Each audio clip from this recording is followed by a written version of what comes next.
जय Hind students, our today's topic is packaging of DNA helix. Student, packaging of DNA helix में आपको समझ में आ रहा होगा यहाँ से packaging means what? Packaging means compaction.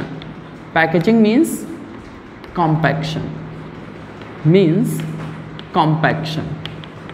Compaction कहने का मतलब सर, कॉम्पैक्शन मीन्स जो डीएनए हमारा लीनियर डीएनए है, अगर हम डीएनए की लेंथ की बात करें, किसकी बात करें स्टूडेंट्स? लेंथ की बात करें तो डीएनए की लेंथ हमारी कितनी होती है? 2.2 मीटर। कितनी होती है लेंथ?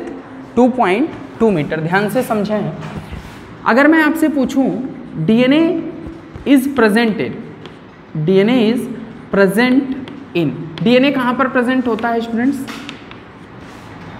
हम समझने की कोशिश कर रहे हैं why packaging of DNA helix is needed. क्यों इस पैकेजिंग को होने की ज़रूरत है, या फिर यहाँ पर ऐसा क्या वंडर है, क्या ऐसा आश्चर्य है जिसे हमें समझना चाहिए पैकेजिंग ऑफ डीएनए के टर्म में। Packaging means what? कॉम्पैक्शन। अब इसके पहले कुछ बैकग्राउंड इन्फॉर्मेशन होनी चाहिए, नहीं तो आप न्यूक्लियोसोम कैसे आया, कैसे क्रोमोसोम बना, ये सारी चीज़ें आप नहीं समझ पाओगे। तो हम बैकग्राउंड क्लियर करने की कोशिश कर रहे हैं, देन आप समझ जाओगे why packaging of DNA helix is important. तो students, if I will ask you DNA is present in, where DNA is present Amit? In eukaryotes DNA is present where? DNA is present student, cell तो है ही है, but cell में कहाँ पर? Inside the nucleus. कहाँ पर स्टूडेंट्स? Inside the nucleus. ये सभी इंफॉर्मेशन सभी को है। स्टूडेंट ध्यान से समझिएगा मेरी बात। आप लोगों ने देखा होगा, अगर मैं एक रफ सेल का डायग्राम करूं तो ये हमारी क्या है? Plasma membrane. ये क्या है? Plasma membrane, plasma membrane. फिर इसके बाद यहाँ पर ये अंदर आप क्या देख रहे हो? It is a nucleus. It is what? Nucleus. अब ध्यान से समझे, ये अपन ने क्या बनाया स्टूडेंट? सेल का स्ट्रक्चर। इस न्यूक्लियस के अंदर क्या प्रेजेंट होता है? DNA molecule. क्या प्रेजेंट होता है? DNA molecule. अगर हम लेंथ ऑफ डीएनए की बात करें, किसकी बात करें students? Length of DNA. Length of DNA, तो लेंथ ऑफ डीएनए स्टूडेंट्स कितनी होती है? 2.2 metre. 2.2 metre, you can say what? More than 2 metre. Clear? ये स्टूडेंट 2.2 मीटर क्या है? Length of the DNA. और स्टूडेंट्स, अगर हम इस न्यूक्लियस के स्पेस की बात करें कि इसके डायमेंशन में कितना स्पेस है, then it is what? 10⁻⁻⁻6 metre. ध्यान से समझिएगा, द न्यूक्लियस स्पेस और you can say what? Length of the nucleus is what? 10⁻⁻6 metre. ध्यान से समझिएगा, आप देख पा रहे हैं ये 10⁻6 मीटर नहीं है, ये 10⁻⁻6 मीटर है। तो आप इससे इतनी बात समझ पा रहे हैं कि स्पेस बहुत ही छोटा सा है न्यूक्लियस के अंदर, और जो हमारा डीएनए है अगर इसे फुल्ली स्ट्रेच कर दिया जाए तो ये कितना बड़ा है स्टूडेंट्स? डीएनए हमारा 2.2 मीटर। 2.2 मीटर कहने का मतलब मेरी हाइट से भी ज़्यादा इस ब्लैक बोर्ड की जो मतलब विड्थ है या हाइट है, इससे भी ज़्यादा। क्लियर? तो आप समझ पा रहे होंगे how the long DNA, this long DNA 2.2 metre length का जो डीएनए है, ये किस तरीके से इस छोटे से न्यूक्लियस के अंदर आ पाएगा। क्लियर? तो आने का प्रिंसिपल क्या है, कैसे आ पाएगा? Due to the compaction. Due to the compaction. इसी कॉम्पैक्शन को हम क्या बोलते हैं? आपके एनसीईआरटी में क्या लिखा हुआ है? पैकेजिंग। तो कंसेप्ट क्लियर हुआ? Why I am reading it, why are you reading it? To understand the wonderful, the beauty of the nature, कि किस तरीके से ये बड़ा सा डीएनए मॉलिक्यूल 2.2 मीटर लेंथ का एक छोटे से स्पेस में 10⁻⁻6 मीटर में जाकर के स्पेस में बाइंड अप हो जाता है। ये ठीक उसी तरीके से है जैसे आप देखें पतंग उड़ाया होगा सभी लोगों ने, तो पतंग को उड़ाते समय आप देखते हो किससे उड़ाते हो? मंझे से या डोर से, थ्रेड से। तो वो थ्रेड काफ़ी बड़ा है, लेकिन उस लटाई में जिसमें आप उस थ्रेड को ये कह लीजिए कि आप फोल्ड करके रखते हो, उसमें काफ़ी कम स्पेस में आ जाता है। सेम वही फेनोमेनन यहाँ पर हो रहा है कि जिसमें कि 2.2 मीटर का एक लंबा सा डीएनए एक कम स्पेस के न्यूक्लियस के अंदर जाकर के एडजस्ट होगा। कैसे होगा, इसके लिए कौन सा मॉडल है, ये जो हमारा 2.2 मीटर का डीएनए है ये हमारे न्यूक्लियस में जाकर के एडजस्ट होगा। नाउ द साइंटिस्टों ने समझा कि कैसे, किस तरीके से ये जाकर के यहाँ पर एडजस्ट हो पाएगा। क्या इसके लिए हमारे पास कोई मॉडल है? जी हाँ, उस मॉडल को हम क्या बोलते हैं? Nucleosome model. क्या बोलते हैं?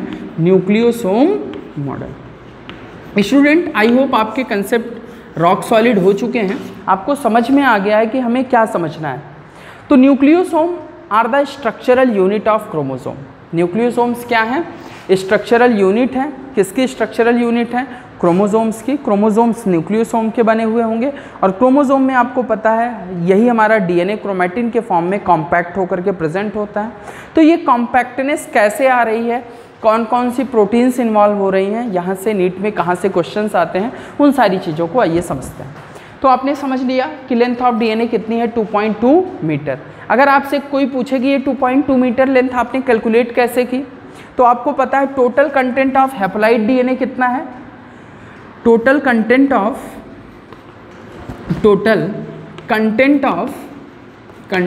Of haploid DNA. ध्यान से समझिएगा स्टूडेंट, यहाँ पर मैंने क्या लिखा है? Haploid DNA. तो हैप्लॉइड डीएनए का टोटल कंटेंट कितना होता है स्टूडेंट्स? 3.3 × 10⁹ base pair. स्टूडेंट, कई बार नीट में हमसे हैप्लॉइड की जगह पर वो क्या पूछ लेते हैं? Total content of the diploid DNA. Total content of the diploid DNA. Diploid आप लोग समझते हैं 2n कंडीशन। तो डिप्लॉइड डीएनए का कंटेंट कितना होगा? 6.6 × 10⁹ बेस पेयर।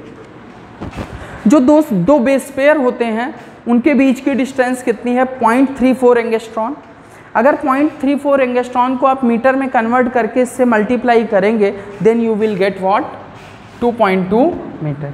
ये सारी बेसिक कैलकुलेशन आपको पीडीएफ के फॉर्म में सेंड आउट की जाएंगी। यहाँ तक आपको कंसेप्ट समझ में आ गया? आपने सीखा total content of haploid DNA कितना होता है? 3.3 × 10⁹ बेस पेयर। अगर एग्जाम में कंटेंट ऑफ डीएनए डिप्लॉइड पूछे, क्या पूछे? Total content of diploid DNA, total content of diploid DNA, then the answer is 6.6 × 10⁹ base pair. Clear? तो ये जो अगर इनकी लेंथ हम निकालें तो लेंथ कितनी होगी student? Base pair. BP means base pair. यहाँ से आप कैलकुलेट कर पाओगे length of the DNA. Length DNA की कितनी है? 2.2 मीटर। ये बड़ा सा 2.2 मीटर का डीएनए कहाँ पर प्लेस किया जा रहा है? न्यूक्लियस के अंदर। इसमें कितना स्पेस है? 10⁻⁻⁶। तो हमें समझना है कि ये जो कॉम्पैक्टनेस है, ये जो हमारा लंबा सा डीएनए है 2.2 मीटर का, ये इतने कम स्पेस 10⁻⁻⁶ मीटर के स्पेस में कैसे आ पाता है? क्लियर? न्यूक्लियोसोम मॉडल की हेल्प से। तो स्टूडेंट्स, आई होप आपको वाई का कंसेप्ट क्लियर हो चुका है और ये कुछ बेसिक इन्फॉर्मेशंस थी रिगार्डिंग द डीएनए। तो आइए समझते हैं यहाँ पर। क्लियर? अब स्टूडेंट्स, आपने यहाँ पर देखा, अगर आपसे कोई, मैं बात करूँ डायरेक्टली कंसेप्ट की, किसकी बात करूँ मैं? कंसेप्ट की। What was the concept? Sir concept क्या है डीएनए की पैकेजिंग का? तो स्टूडेंट्स, डीएनए पे कैसा चार्ज होता है? निगेटिव चार्ज होता है। तो ऑब्वियस सी बात है, इस निगेटिव चार्ज को कोई प्रोटीन आकर के बाइंड करेगी। जो प्रोटीन बाइंड करेगी इस निगेटिव चार्ज के साथ, वो कैसी प्रोटीन होनी चाहिए? पॉजिटिवली चार्ज, जो कि आपने क्लास 11th सेल में भी थोड़ी बहुत ग्लिम्सेस इसकी समझी कि डीएनए निगेटिवली चार्ज है। क्यों निगेटिवली चार्ज है? Due to the presence of phosphate group. और इसके साथ में बाइंड करेंगी क्या? Histone proteins. हिस्टोन प्रोटीन्स में स्टूडेंट्स कैसा चार्ज प्रेजेंट होगा? Positive charge. ये बेसिक प्रोटीन्स हैं। क्लियर? किसकी बनी हुई होंगी? आर्जिनिन और लाइसिन की। तो आइए इन्हीं पॉइंट्स को समझ लेते हैं। कंसेप्ट क्या है? DNA have negative charge. DNA have negative charge. जी हाँ स्टूडेंट्स, डीएनए में कैसा चार्ज होता है? Negative charge. और आपको पता है ये कैसा है? इसका नेचर एसिडिक नेचर है। DNA have negative charge due to presence of, किसकी प्रेजेंस की वजह से students? Due to presence of, किसकी प्रेजेंस की वजह से students? Due to the presence of what? Histone, due to the presence of phosphate group. Due to the presence of phosphate group किस group की वजह से स्टूडेंट्स? फॉस्फेट ग्रुप की वजह से। और finally DNA is wrapped around the histone protein. ये जो हमारा डीएनए है ये किसके अराउंड रैप होगा? हिस्टोन प्रोटीन के अराउंड। तो बात आई कि हिस्टोन प्रोटीन के अराउंड डीएनए क्यों रैप होगा? क्योंकि हिस्टोन प्रोटीन पे पॉजिटिव चार्ज है। आपने पढ़ा है negative positive interaction, dipole interactions. तो ये एक स्ट्रॉन्ग अट्रैक्शन है किसके बीच में? डीएनए और हिस्टोन प्रोटीन के बीच में। ये अट्रैक्शन क्यों है? क्योंकि डीएनए पे चार्ज कैसा है? निगेटिव, और हिस्टोन प्रोटीन पे चार्ज कैसा है? पॉजिटिव। तो डीएनए जो है ये रैप होगा around the histone protein. Why? Because the histone protein have positive charge. Histone protein have positive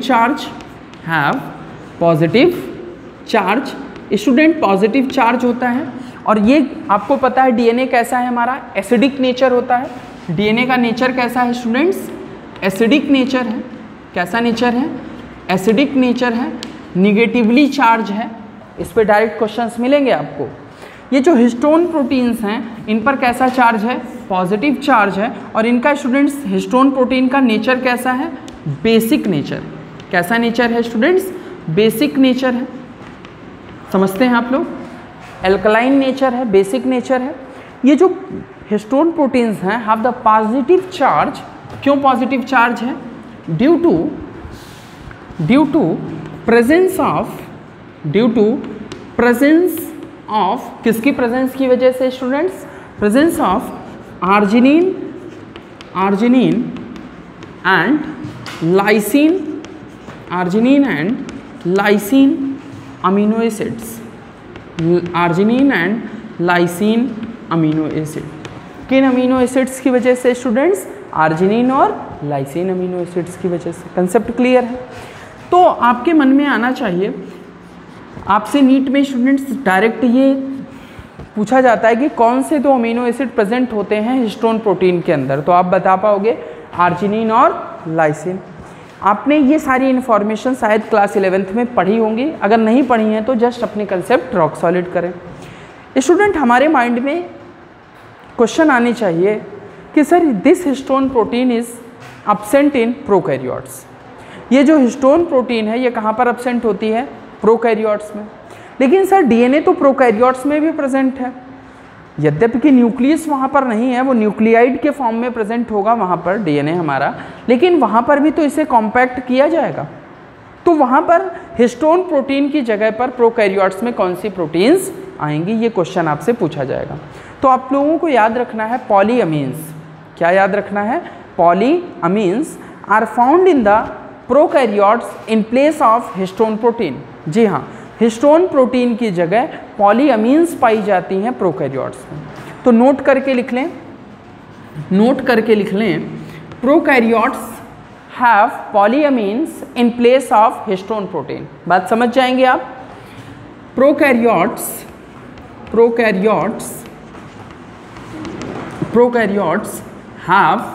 prokaryotes के पास स्टूडेंट्स क्या होती हैं? कौन सी प्रोटीन्स?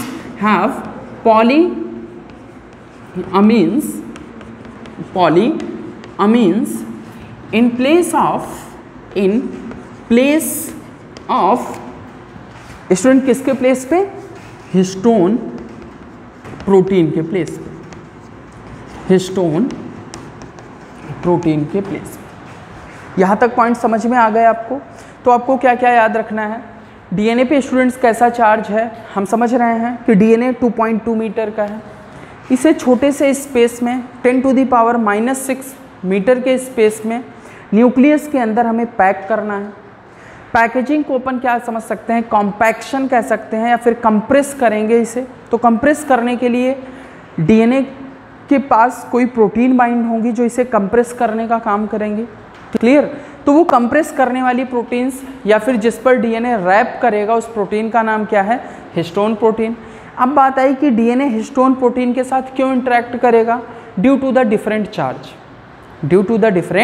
चार्ज। तो आपने सीख लिया डीएनए का नेचर कैसा है? एसिडिक नेचर है।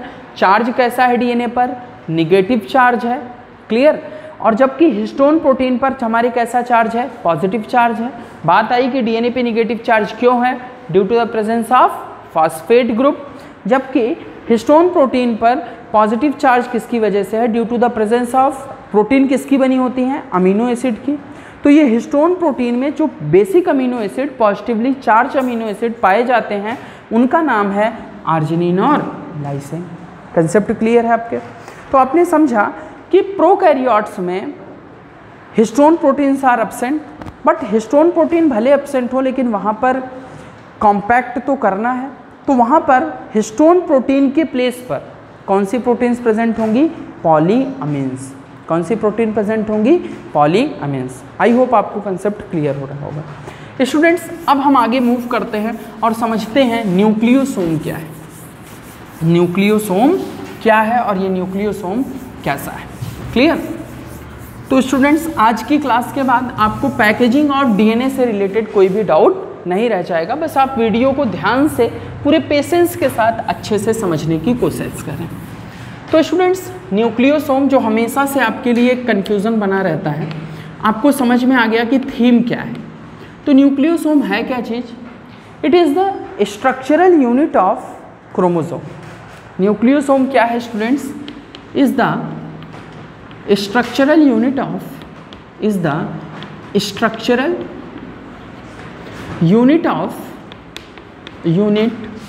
Of chromosome. सर इसका मतलब हम क्या समझें? इसका मतलब हमें ये समझना चाहिए कि जो हमारे न्यूक्लियोसोम्स हैं ये फर्दर कॉम्पैक्ट होकर के किस चीज़ का फॉर्मेशन कर लेंगे स्टूडेंट्स? क्रोमोसोम्स का। क्लियर है? तो ये जो क्रोमोसोम का फॉर्मेशन है, क्रोमोसोम की जो स्ट्रक्चरल यूनिट है वो कौन सी है हमारी? न्यूक्लियोसोम। क्लियर है? अब ध्यान से समझिए, ये जो न्यूक्लियोसोम है ये क्या होंगे? न्यूक्लियोसोम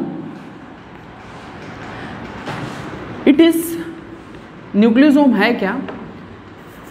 न्यूक्लियोसोम को अगर हम डिफाइन करें, ध्यान से समझिए, इट इज़ व्हाट, एक स्ट्रक्चर के फॉर्म में समझे। फिर यहाँ पर देखिए आपकी एनसीईआरटी में इस तरीके का एक स्ट्रक्चर बना हुआ है। ये हमने किसका स्ट्रक्चर बनाया है स्टूडेंट्स? हम किसका स्ट्रक्चर समझ रहे हैं? Structure of nucleosome.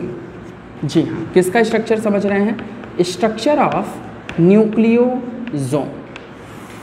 तो जो न्यूक्लियोसोम का स्ट्रक्चर है, nucleosome is made up of, जी हाँ, two things. Nucleosome is made up of two things. कौन कौन सी वो दो चीज़ें हैं students? Histone protein and DNA. Concept rock solid है तो इसे यहीं पे लिख दे। जी हाँ, nucleosome is made up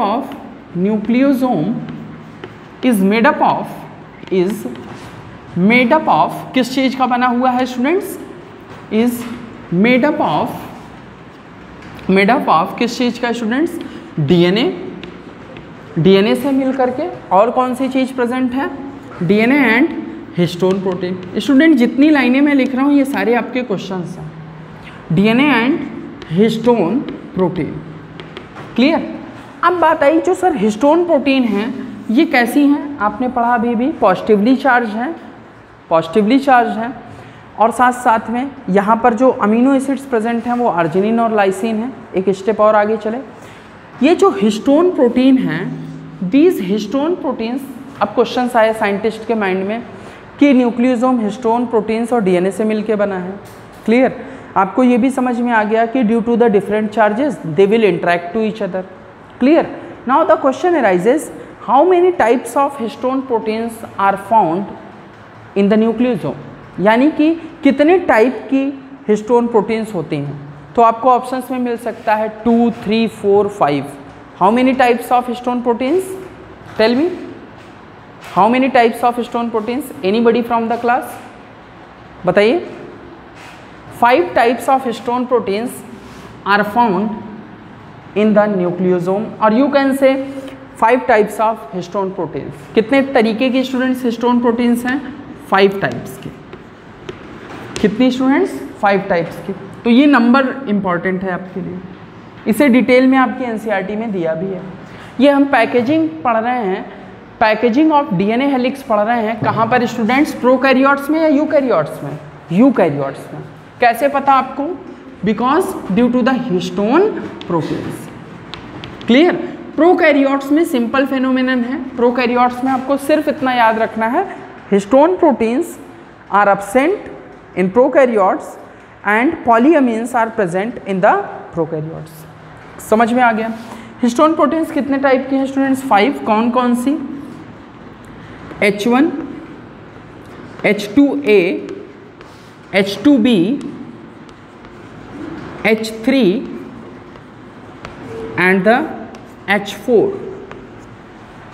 These are the 5 types of the histone proteins that are found in the DNA. Clear? ये 5 तरीके के हिस्टोन प्रोटीन्स होते हैं। कौन कौन सी? H1 histones, H2A histones, H2B histones and H3 histone and the H4 histones. इतनी बात समझ में आई? ये स्टूडेंट्स हमने ये जो स्ट्रक्चर बनाया है, आप एनसीईआरटी में देखोगे इस तरीके का सर्किल होगा। इसे उन्होंने क्या बोला है? Histone octamer. क्या बोला है स्टूडेंट्स? Histone octamer.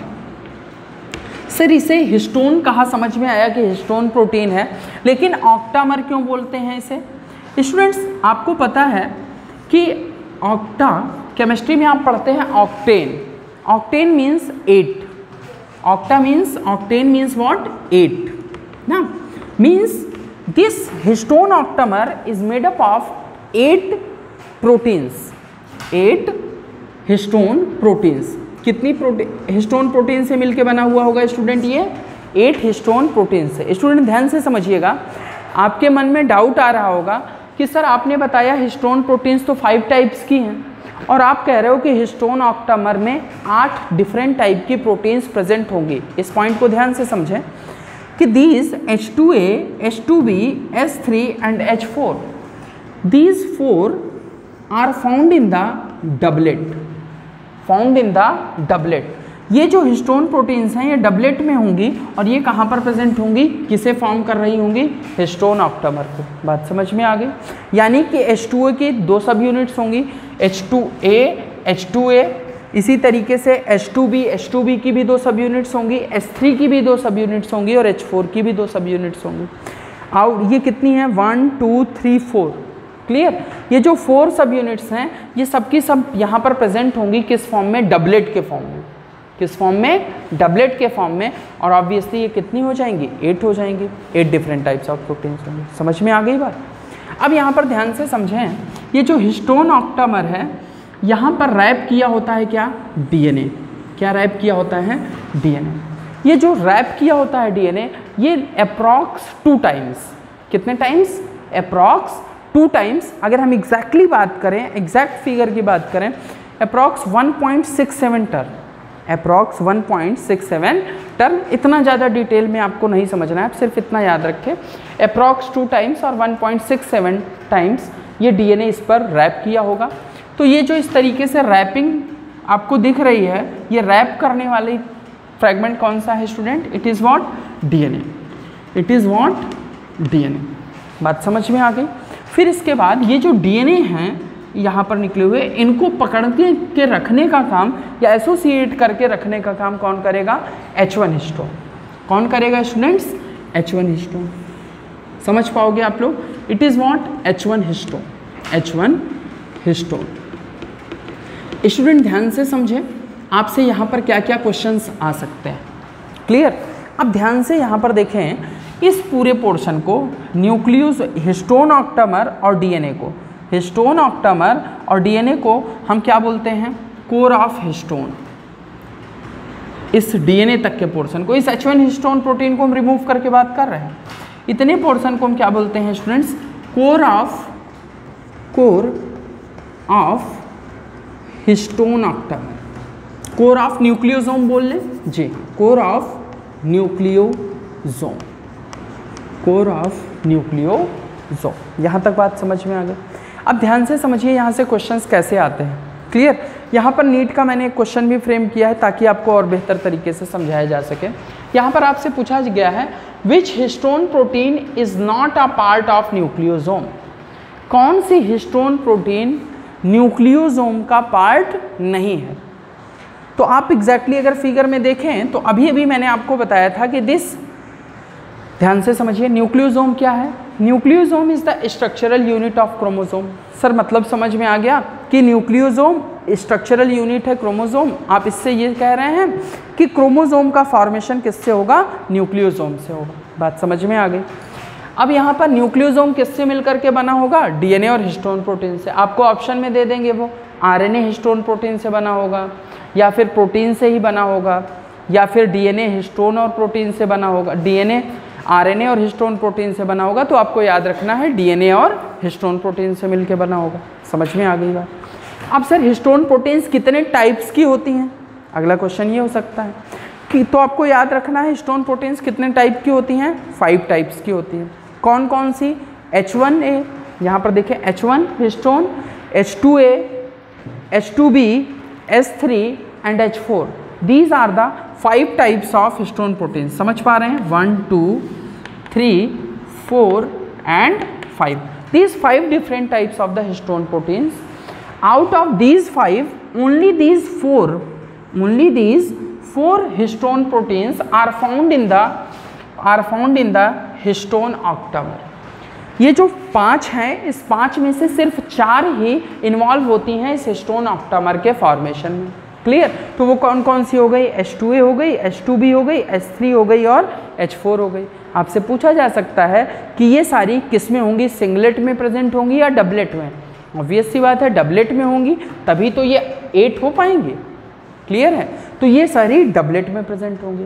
लेकिन कौन सा न्यूक्लियोसोम का पार्ट नहीं है students? H1। Which one is not the part of the nucleosome? H1 histone. Clear? तो आपको ये प्रोटीन्स पता होनी चाहिए, इनका अरेंजमेंट पता होना चाहिए, तभी आप क्वेश्चंस को कर पाएंगे। अब हिस्टोन प्रोटीन पे चार्ज पॉजिटिव, नेचर कैसा है? बेसिक। अमीनो एसिड कौन से हैं? आर्जिनिन और लाइसिन। बच्चे जानते हैं। अब इसके बाद आपको मैं यहाँ से इसे इरेज कर सकता हूँ। ये कंसेप्ट समझ में आ गया आपको? जी हाँ। तो हम यहाँ पर हिस्टोन प्रोटीन्स, अब देखिए आपने मुझसे कंसेप्ट समझ लिए हैं, आप स्ट्रक्चर कहाँ से ड्रा करेंगे? अपनी एनसीईआरटी से। इसका बेनिफिट आपको ये होगा कि लेबलिंग यहाँ से स्टूडेंट पूछी जाती है। अब वो क्या करेंगे? यहाँ से कोई एक एरो खींच देंगे और आपसे पूछ लेंगे कि ए क्या है। तो आपको पता होना चाहिए हिस्टोन ऑक्टामर है। क्यों हिस्टोन ऑक्टामर है? क्योंकि 4 हिस्टोन प्रोटीन्स डबलेट के फॉर्म में यहाँ पर प्रेजेंट थे। क्लियर? अब ये जो डीएनए हैं, दोनों डीएनए, इन डीएनए को अटैच करने का काम कौन करेगा? H1 histone. कौन करेगा स्टूडेंट्स? H1 histone. बात समझ में आ गई? अब ध्यान से समझें, इसे अपन इरेज कर लेते हैं। तो अगर आपसे कोई पूछे कि न्यूक्लियोसोम क्या है, तो आप बता पाएंगे DNA wrapped around the histone octamer and form a structure called nucleosome. Clear students? तो व्हाट इज न्यूक्लियोसोम? न्यूक्लियोसोम क्या है आप बता सकते हो? जी हाँ। What is nucleosome? न्यूक्लियोसोम अभी भी जो आपने फिगर में स्ट्रक्चर में समझा, उसकी डिफिनीशन क्या लिखेंगे आप? DNA wrapped around the DNA wrapped around the, किसके around student? Around the histone octamer, around the histone octamer. Histone octamer, आपको पता है हिस्टोन ऑक्टामर में कौन कौन सी प्रोटीन्स हैं? H2A, H2B, H3 and H4। किसमें? डबलेट में। क्लियर? तो this DNA wrapped around the histone octamer and form a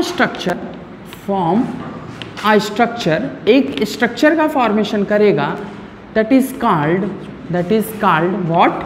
nucleosome, जिसे आप लोग स्टूडेंट्स क्या बोलते हो? न्यूक्लियोसोम। क्लियर है सभी को कंसेप्ट आपके? तो स्टूडेंट्स ये जो न्यूक्लियोसोम है, सपोज इस तरीके से देखें, ये एक न्यूक्लियोसोम है जो भी हमने बड़ा सा बनाया हुआ था। ये हमारा एक न्यूक्लियोसोम हो गया। क्लियर? इस तरीके से ये न्यूक्लियोसोम हो गया, इस तरीके से ये न्यूक्लियोसोम हो गया। There are various nucleosomes. इन वेरियस न्यूक्लियोसोम में इस तरीके से क्या रैप हुए होंगे? हमारे डीएनए मॉलिक्यूल। क्या रैप हुए होंगे? DNA molecule. मैं रफली आपको समझाने के लिए बता रहा। तो आप यहाँ पर देखें तो ये जो न्यूक्लियोसोम है, ये क्या है स्टूडेंट्स? न्यूक्लियोसोम है। क्या है? न्यूक्लियोसोम है।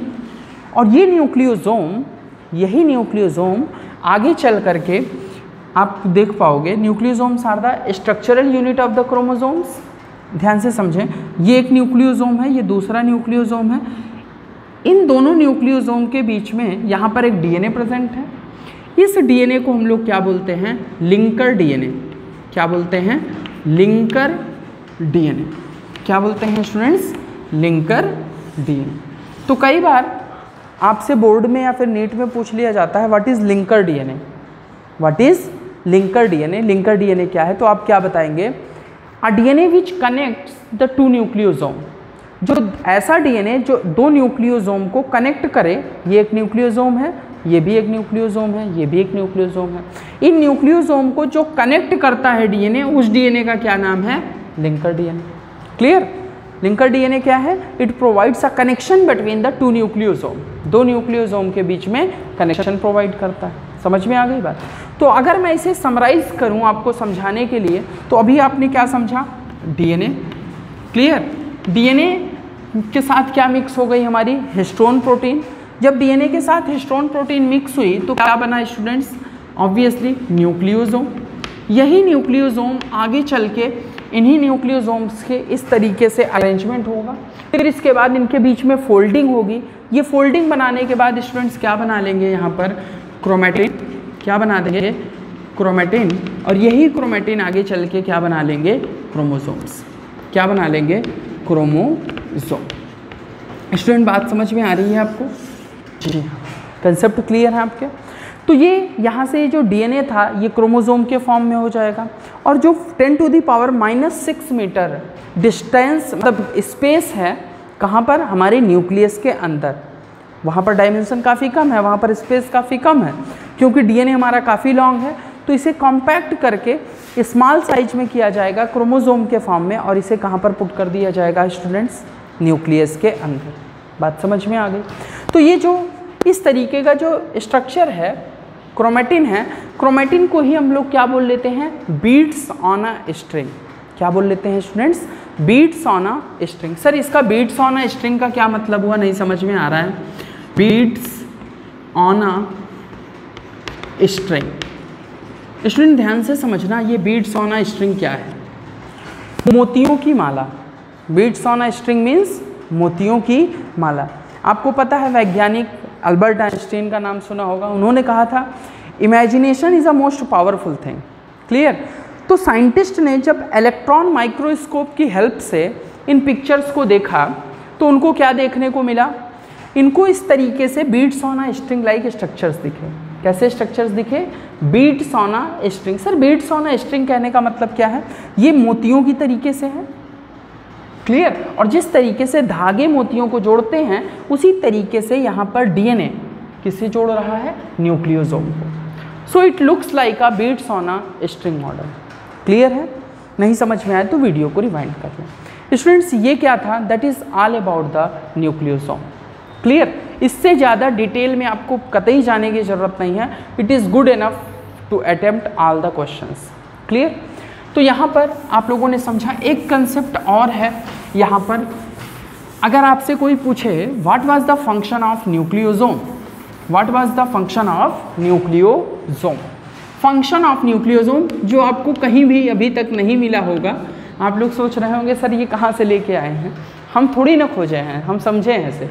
फंक्शन ऑफ न्यूक्लियोसोम, जी हाँ, कि फंक्शन ऑफ न्यूक्लियोसोम सर है क्या चीज़? न्यूक्लियोसोम का फंक्शन क्या है? फॉर्मेशन ऑफ क्रोमोसोम, बोल सकते हैं ना, फॉर्मेशन ऑफ क्रोमोसोम। जी हाँ sir, formation of chromosome, formation of chromosome कह सकते हैं। जी हाँ, आप लोग समझते हैं इस पॉइंट को। क्रोमोसोम एंड अनदर वन, और कोई? Regulation of gene expression. क्या students? Regulation of gene expression. Sir ये बात तो बिल्कुल नहीं समझ में आई। रेगुलेशन ऑफ जीन एक्सप्रेशन, कोई बता सकता है what is the meaning of regulation of gene expression? Anybody from the class tell me. Regulation means control करने के लिए। How they will control? In the form of euchromatin and heterochromatin. Please sit down. किस तरीके से? इन the form of euchromatin and heterochromatin. ध्यान से समझें students, इस रेगुलेशन पे भी रिसर्च हो रही है। इसी रेगुलेशन के पार्ट को हम समझेंगे लैक ओपेरॉन के फॉर्म में। किस फॉर्म में स्टूडेंट्स? लैक ओपेरॉन के फॉर्म में। आपकी एनसीईआरटी में है, नीट में हर बार क्वेश्चन आता है लैक ओपेरॉन से और बोर्ड में 5 मार्क्स का, तो वो भी समझेंगे। तो रेगुलेशन ऑफ जीन एक्सप्रेशन एक किस तरीके से हो सकता है? एक तो लैक ओपेरॉन के टर्म में, दूसरा माइक्रो आरआरएनए, माइक्रो आरएनए के टर्म में। आपने पढ़ा है, आपके सिलेबस में भी यही है, mRNA, rRNA and tRNA. Higher classes में आप पढ़ेंगे माइक्रो आरएनए। क्या पढ़ेंगे? Micro RNA.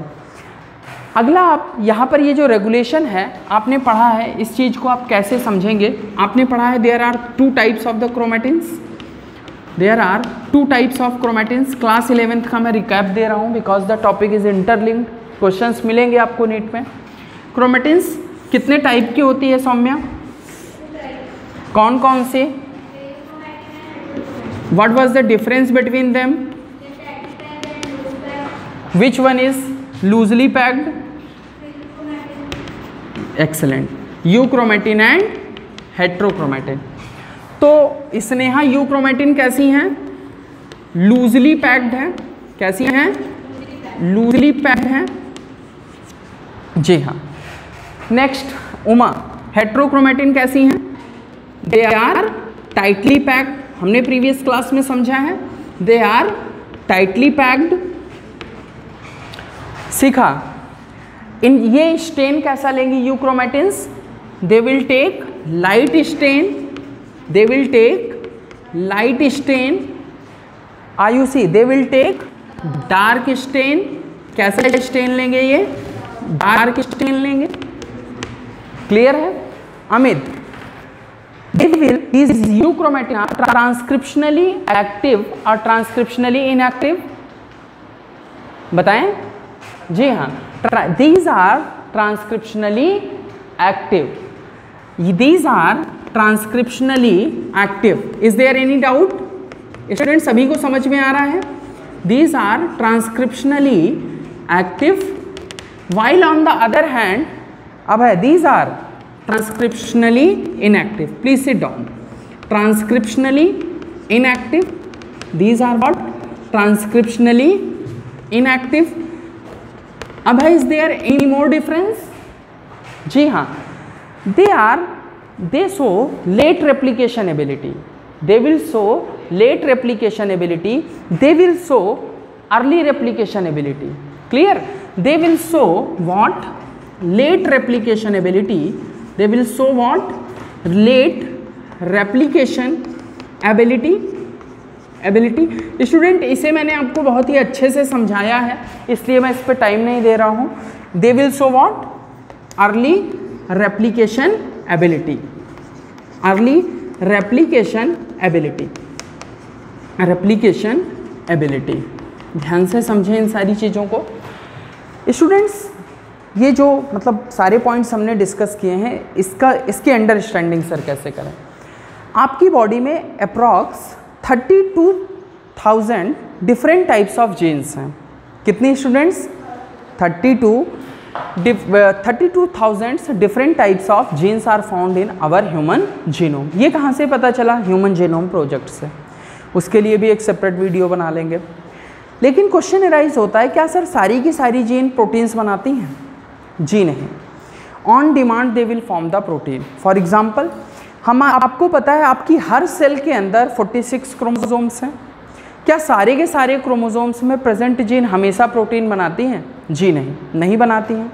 तो कौन सी जीन कब प्रोटीन बनाएगी, इसका डिसीजन क्या कहलाता है? रेगुलेशन। कौन सी प्रोटीन, कौन सा प्रोटीन कब बनाएगी, कहाँ पर बनाएगी, कितना बनाएगी, इसे हम किस में पढ़ते हैं? Regulation of gene expression. Ultimately gene ही तो प्रोटीन बनाती है। Gene will express and form the protein, and the formation of protein is controlled with the help of these regulation of gene expression. You will read in higher classes in terms of microRNA, but lac operon concept is given in your syllabus. Clear? Now the question arises कि ये जो euchromatin और heterochromatin है sir, इनका क्या मतलब है? जब ये लूजली पैक्ड होंगे तो ऑब्वियस सी बात है ये स्टेन कैसा लेंगे, लाइट लेंगे, और ये ट्रांसक्रिप्शनली एक्टिव होंगे, यानी कि ये mRNA बनाएंगे और फर्दर ये प्रोटीन भी बनाएंगे। ऑब्वियस सी बात है ये mRNA और प्रोटीन बना रहे हैं तो इनका जो रेप्लिकेशन होगा, यानी कि इनमें जो सिंथेसिस होगी इन जीन्स की, synthesis of DNA is known as replication. Synthesis of DNA is known as replication. The replication is early, means they have a quick replication response. On the other hand, these are just opposite to the euchromatin. You can understand them. That is all about the packaging of the DNA. Students, if you have any doubt, then you can ask me in a comment, or otherwise you need to like and share and subscribe the channel. Thanks a lot.